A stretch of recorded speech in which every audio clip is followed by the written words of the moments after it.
د ځوانانو راډیو قدرمنو اوریدونکو او لیدونکو سلامونه او نیک هیلې په دې هیله چې روغ او صحتمند به اوسئ او ښکلې اونۍ به مو پای ته رسولې وي. یو ځل بیا زه امید یوسفزی تاسو ټولو عزیزانو ته د نوز په خپرونه کې ښه راغلاست وایم. په دې هیله یم چې د نن ورځې د خپرونې تر پایه راسره ملتیا وکړئ او راسره پاتې شئ. نن بیا هم په خپرونه کې یو مشخصه موضوع لرو او ځانګړی میلمه هم راسره شتون لري په خپرونه کې.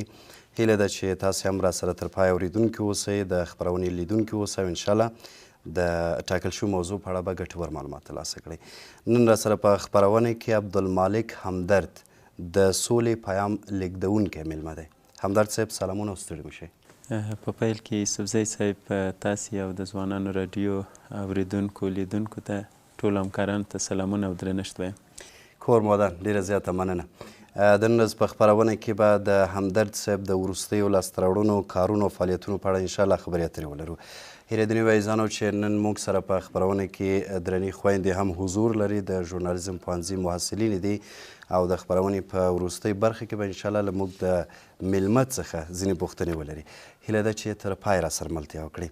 همدرد صاحب پیل به له دې ځای څخه وکړو چې څه انګېزه د دې سبب شو چې تاسو پر بایسکل یا سایکل د سولې پیام لیږدوئ او له کله مو دا کار پیل کړ؟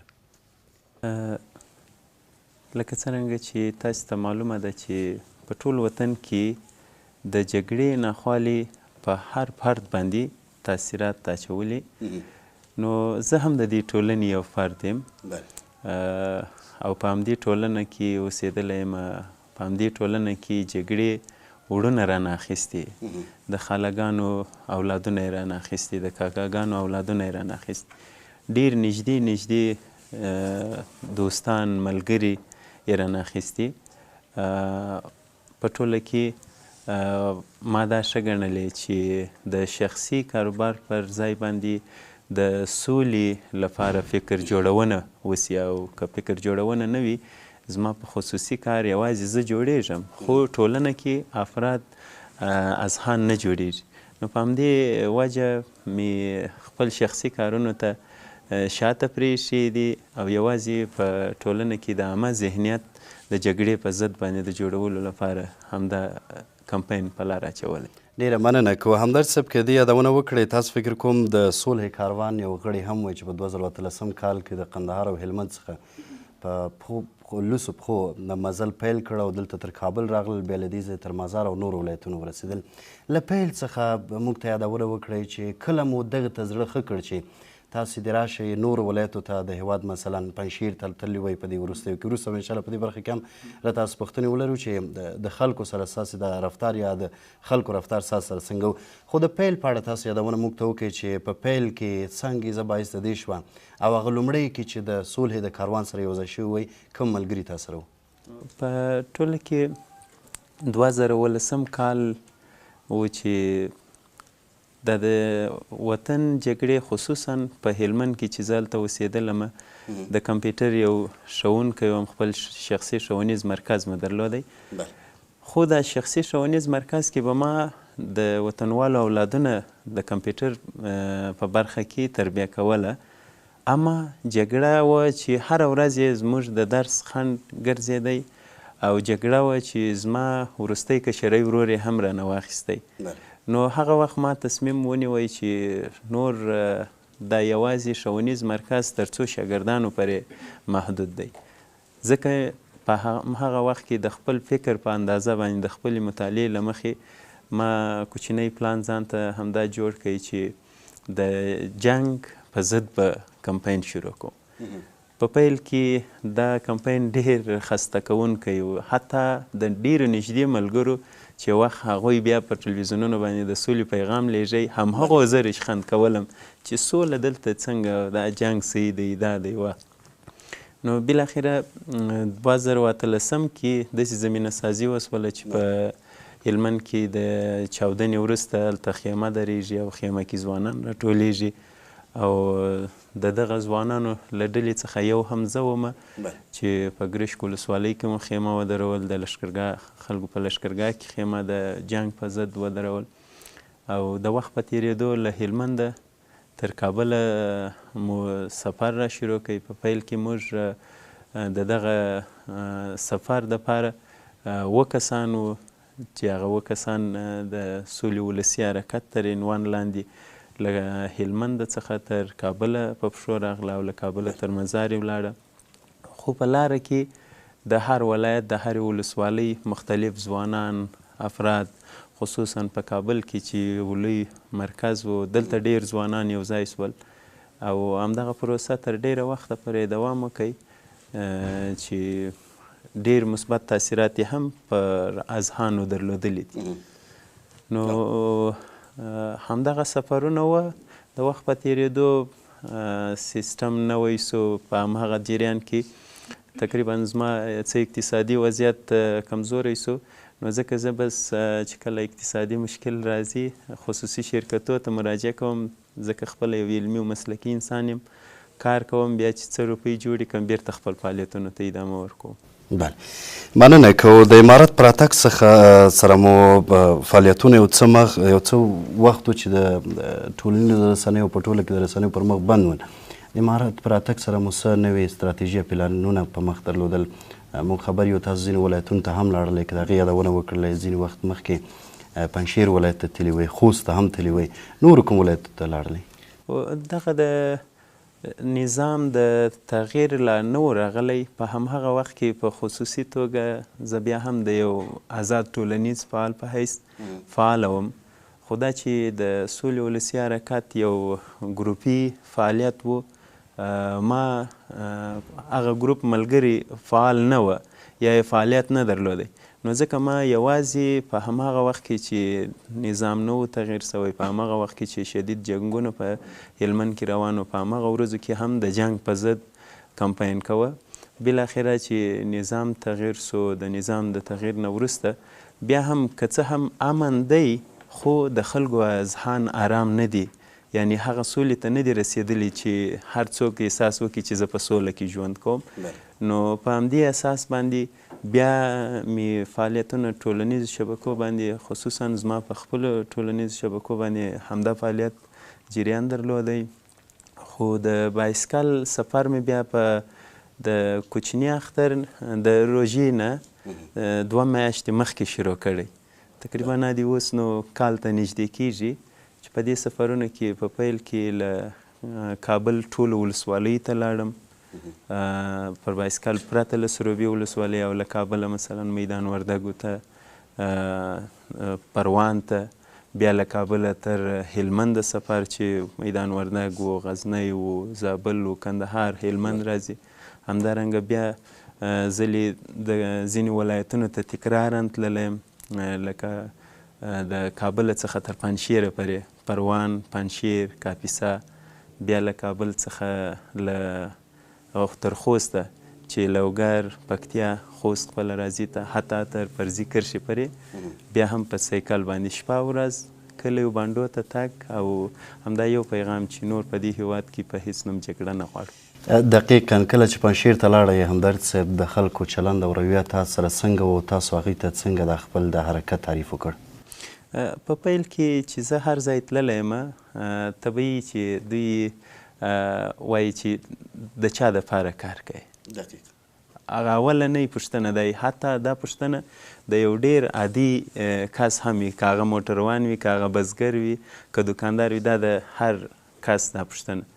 نو زما هغه کړه او زما شخصیت ما ورته اول کې معرفي کړی چې دغه سړی یم، د خپل فکر له مخې او د خپل پلان له مخې او د خپل ارادې له مخې د جګړې په ضد یم، ځکه جګړې مې د کورنۍ غړي اخیستي دي، دوستان یې رانه اخیستي دي، نور د جګړې نه نفرت لرم، کرکه لرم، عقده ورسره لرم. په همدې اساس د هغه نه وروسته پوښتنې کړي، مثلا چې د فعالیت څومره تاثیر گذاره دی، د فعالیت تاثیرات و مثبت ټکي، چې د جګړې ګټې څه شي دي او د زما د فعالیت ګټې څه شي دي، دا مې دواړه داسې ورته ایښي. طبیعي ده چې هر هوښیار سړی، هر هغه انسان چې فکر و عقل لري، هغه د سولې لاره غوره کوي. نو په پنجشیر کې په ټوله کې په پیل کې که ځینو افرادو عکس العمل ښودلی چې دا نه، ځکه دلته دا دي مشکلات یې ویل، زه وایم چې دا مشکلات په ما نه حل کېږي. ته په کور کې ناست یې، وایې چې ما ته په تیاره ډوډۍ راوړه، په تیاره خو تا ته نه سوله راځي، نه په تیاره ستا حقوق تا ته راځي. د دې دپاره باید راووځې. زه د هلمند د یو هغه لرې پرتې سیمې دا د پنجشیر کې هم راځم چې دلته د پنجشیر ځوانان د جنگ قرباني کیږي، د مرمۍ قرباني کیږي. زه وایم دا باید نسی، که نه زما یې په څه، که د پنجشیر ځوانان قرباني کیږي زما یې په څه. زه باید داسې فکر ونه کړم.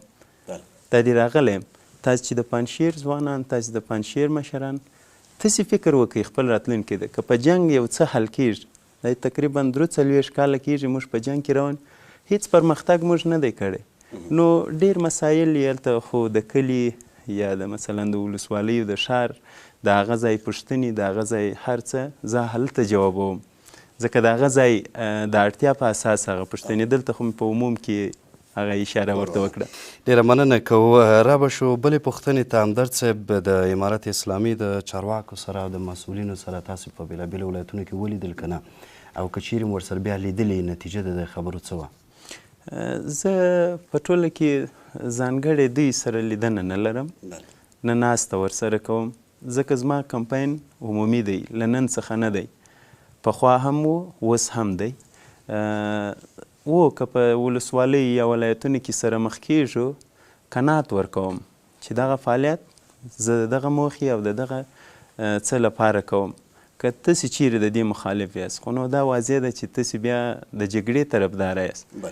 نو ډېر داسې پوښتنې چې کېږي، خو په همهغه ساعت کې زه د هغه ځای د منطقو له مخې هلته جواب ورکوم او دوی ته قناعت ورکوم، ځکه نو بیا په ټول وطن کې شپه او ورځ ګرځم. همدرد صاحب، که یو بل موضوع ته اشاره وکړئ، څنګه کولی شو موږ واقعي صلح ته لاسرسی پیدا کړو؟ څه فکر کوئ دغه د قومي مشرانو، د کلي او بانډې د مشرانو څومره لوی لاس به په دې برخه کې وي چې یو واقعي صلح ته په ټول افغانستان کې موږ لاسرسی پیدا کړو؟ زه خپله په دې باور یم چې په جګړه دغسې یو برخه ده او په دې باندې مختلف افراد سرمایه گذاري کوي. یعنې د یو اړخ څخه نه ده، بېلابېل اړخونه دي. بلکل. څوک مثلا خپل د تجهیزاتو د پروش دپاره په دې سرمایه گذاري کوي په جګړه باندې، څوک د خپلو شخصي مفاداتو لپاره، څوک استخباراتو لپاره، څوک د جغرافیې د قبضې لپاره، څوک د څه لپاره. یعنی د مختلفو اړخونو په جګړه باندې سرمایه گذاري کیږي. اما برعکس په سوله باندې سرمایه گذاري نه کیږي. طبیعي ده چې په ټولنه کې افراد هم د جګړې طرفدار وي، ځکه غیر مستقیم هغه خپله ګټه په جګړه کې ګوري. نو زما باور همدا دی چې کله مغز د جګړې په ضد کو، دغه څومره کسان چې په جګړه سرمایه گذاري کوي، دا بیا زموږ مغز نسي راناخیستی.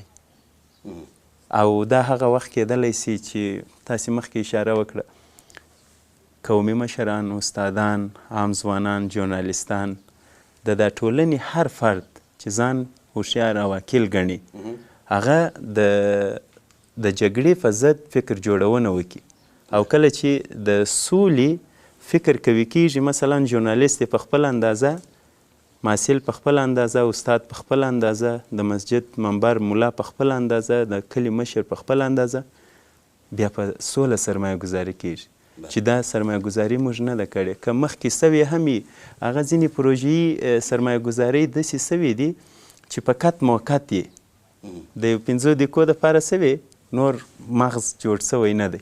یعنې په ټوله کې دا ډېر مثبت تاثیر لري. مننه کوو. څنګه چې تاسو په خپلو خبرو کې هم یادونه وکړم، همدرد صاحب، د ډېر کلونو را په دې خوا تاسو په دې برخه کې فعالیت کوئ. په دې دومره موده کې او خصوصا د امارت په راتګ سره بیا داسې ځینو ډلو سره تاسو لیدلي دي چې د جنګ په هغه یو اړخ یا د جګړې په یو برخه کې دوی ښکلتیا ولري. بلکل.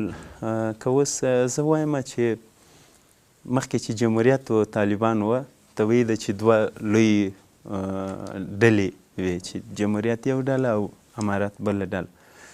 په هماغه وخت کې چې کله به د دوی ځوانانو سره زه مخ کېدلم، مثلا په لاره کې، په موټر کې، په بل ځای کې، که په فعالیت په جریان کې مخ کېدل، دوی ته مکنات ورکوئ چې د جګړې ګټه راته وښیاست.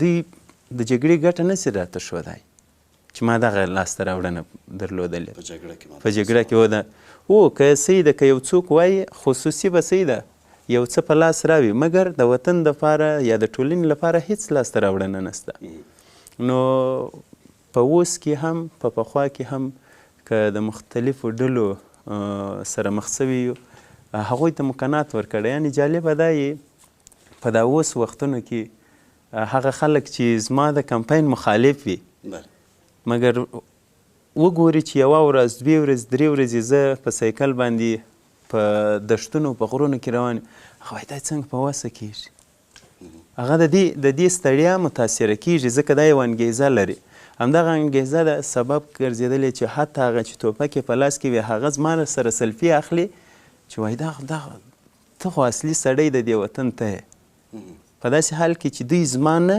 بلکې زما د سولې د انګیزې متاثره دي نو ډېر مثبت تاثیرات لري اوس زه ځینې سیمو ته داسې تللی یم چې په پیل کې په کوچني لوټو باندې ویشتلی یم زه هم ورته درېدلی یم چې ولې ووایه چې جګړه غواړو چې موږ دې ملګري سو ته ولې د سولې نارې وایه ته ولې د جګړې په ضد خو تر 1.5 ساعت بحث وروسته د همدا خلک دې ته قانع سوي دي چې ولا تا بهترینه لار نیولې تا انساني لاره نیولې تا اسلامي لاره نیولې ده موږ هم په دې لاره کې در سره ملګري یعنې داسې خلک چې هغه نور خو نو وس نه رسېدی په دا لوټو یې کس تن ویشتلی یم چې دی د یو توهین احساس وکړي او دا لاره پرېږدي مګر برعکس د هغوی اذهان ما بدل کړي ډېره مننه کوم مطمئنا چې یو پوښتنه به ډېر د هیوادوالو په ذهن کې خطور کوي هغه دا چې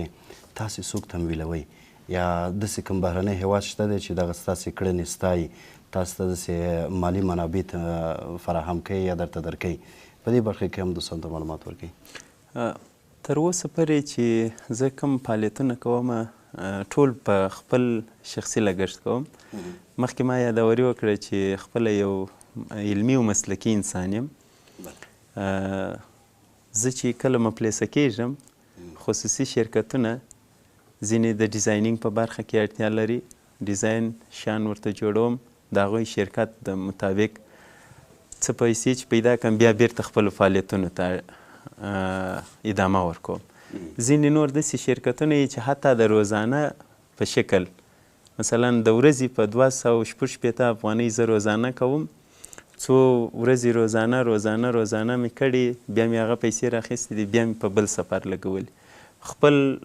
لګښتونه مې کم کړي تر څو زه دوامداره فعالیتونه وکړای سم یعنې په ټوله کې داسې وایی سمه چې د هیڅ یو فرد د هیڅ یو ډلې هم تر اوسه پورې ملاتړ نه لرم په مالي برخه کې که څه هم د عامو خلکو یادونه مو وکړله خو یو ځل بیا زه غواړم په دې اړه پوه شم همدرد صاحب چې د عامو خلکو دغه چلند له تاسو سره څنګه و کله به چې تاسو مثلا یو ولایت ته لاړلی یا په دې وروستیو سفرونو کې ځینو ولایتونو ته تاسو لاړلی د خلکو له کوم ډول غبرګون سره تاسې مخ شوئ په پیل کې ما مخکې مې یادوري وکړله چې طبیعي د هغه خلک چې زما په اړه معلومات لري چې دا د څومره وخت اخته دی هغوی ته چې ورځم مینه راکوي احترام کوي استقبال کوي هغه خلک چې نابلده دي هغوی بیا د همدې خلکو رویه غواړم پوه شم چې تاسو سره بیا څنګه د رویې مثلا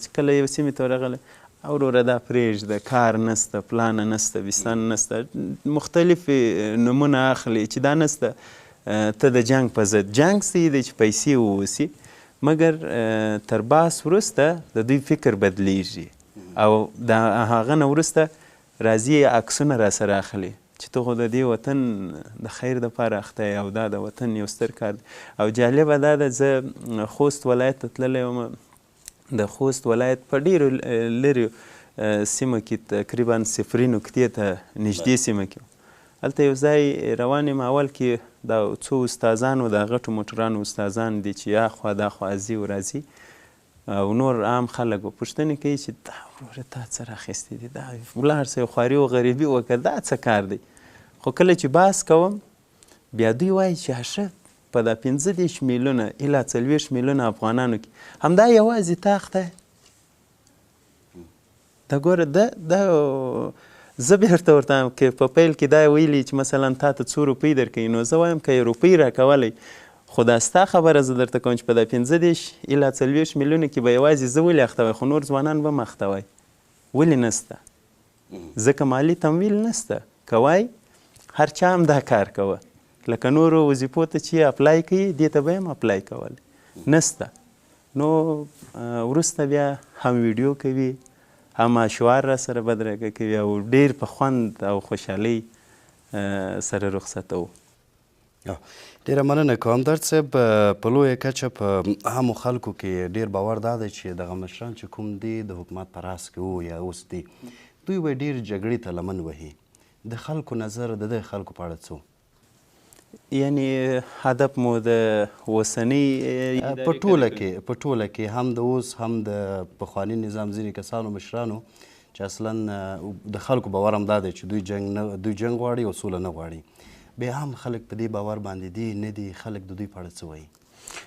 په ټوله کې چې ما څومره خلک لیدلی دي، د خلکو ما درته ویله چې د خلکو فکر چې د جګړې متاثره وي یا په جګړې کې شخصي ګټې وي، هغه طبیعي ده چې جګړې ته لمن وهي. مګر په ټوله کې عام خلک، عام ولس هغه د جګړې مخالف دی، خصوصا هغه خلک چې د جګړې زیان یې لیدلی وي. ډیره مننه. د خپرونې په دې برخه کې به هم عزیزانو درنو محصلینو ته دلته خپل خویندو ته وخت ورکړو تر څو د همدرد صاحب څخه ځینې پوښتنې که ولري انشاءالله له دوی سره به یې شریک کړي. خواهر عزیزم و محصلین عزیزی که سوال داشته باشند در رابطه به عملکرد همدرد صاحب میتونن سوال خود شریک بسازن. به نام خدا، اسماء زمی هستم، مرسل در کانون خبرنگاران خورشید. سوالم از جناب همدرد این است که تعریف شما از صلح چیست؟ آیا فکر نمی کنین که صلح فقط یک کلمه شده در میان مردم افغان ها؟ اول خب به شما سلام. اسما جان، سیسته که صلح در جامعه ما و شما یک چیزی کلیشه‌ای شده، اما فکر چه وقت جور میشه؟ وقتی که یک چیزی نباشه. مثلا من یک مثال یادی براتون میگم، وقتی که در بین جنگ باشی تو احساسی صلح میکنی که ای کاش این جنگ نمی بود. وقتی که هیچ وقت تو در جنگ نبوده باشی باز هیچ وقت احساسی صلح نمی کنین. مثل کسایی که در سر قدرت می باشه او جنگ ندیده، نه اولاد از خود از دست داده، نه دیگه کاری از خود از دست داده. به این اساس است که برونا صلح یک کلمه است، اما در کل صلح خیلی یک چیزی بالا و خوبی است که بر ما و شما یک زندگی آرامش میاره و خصوصا به مردم عام. تشکر. نیم طرف سوال بعدی. به نام یاد خدا، مشهود سروری هستم، یک تن از دانشجویان دانشگاه خورشید کانون خبرنگاری. آقای همدرد، چی انگیزه باعث شد که شما این کار آغاز کنین؟ یعنی همی که شما با بایسکل به تمام ولایت افغانستان سفر کنین، به دنبال کدام هدف بودین و چی دستاوردهای تا فعلا دارین؟ اول خوامی که ما چطور انگیزه پیدا کردم، یک استاد بودم، استادی کامپیوتر در کورس خصوصی خود. 3 برادر خود از دست دادیم، تنها از دست جنگ. اگه جنگ نمی بود علی برادرای ما جوان در خانه ما می بود، پدر مادر ما جوان می ماند، اما غم اولادایشان ور ضعیف ساخت و ایره ما درک می کنم، چرا که هر روز مادر و پدر خود می دیدیم. همه تو کاکاگای ما که اولادای خود از دست داده، حتی کاکای ما است که اولاد خود جوان تعلیم یافته تا امروز گم است. کی کشت؟ به کدوم مرمی کشته شده یا کجا کشته شده، چرا کشته شده، این بر ما معلوم نیست. اولادای خاله های ما است که از یک خانه 8 نفر از خانه خود از دست داده، از دست جنگ. یعنی نمی انگیزه بر ما داده که از جنگ باید نفرت داشته باشم و با می اساس به حیث یک جوانی علمی تحقیق کردیم که کدوم راه حل است از یافتن جنگ، یعنی جنگ در جامعه ما نباشه یا ما از جنگ دور باشم. دیگه همین راه را یافتیم که راه عدم تشدد یا تشدد باید در جامعه نباشه. وقتی که تشدد نباشه جنگ خود به خود از جامعه برچیده میشه. تشکر. سوال بعدی. با معذرت، به نظرتان با این کار صلح به دست می آید؟ ما یک مثال خیلی خرد برتان میگم. یک کسای از دیگه کشور بحری است، یک توفان میه در یک جغرافیا، توفان میه، همه مردم میگریزه. خب کسی که نجات میفته کسی نمیفته. وقتی که طوفان خلاص میشه، آب سمندر که در خشکی آمده بود، در اونجا مایه های به نام ستاره به میلیون ها در زمین خشکا میمانه. یک جوان میه، این نمی ماهی یک تا میگیره در سمندر میندازه، یک تا میگیره. یک کسی دیگه میگه او بیادر تو چی میشه؟ یه خب چه که زیاد ماهی است، تو چی فایده رسانده میتنی؟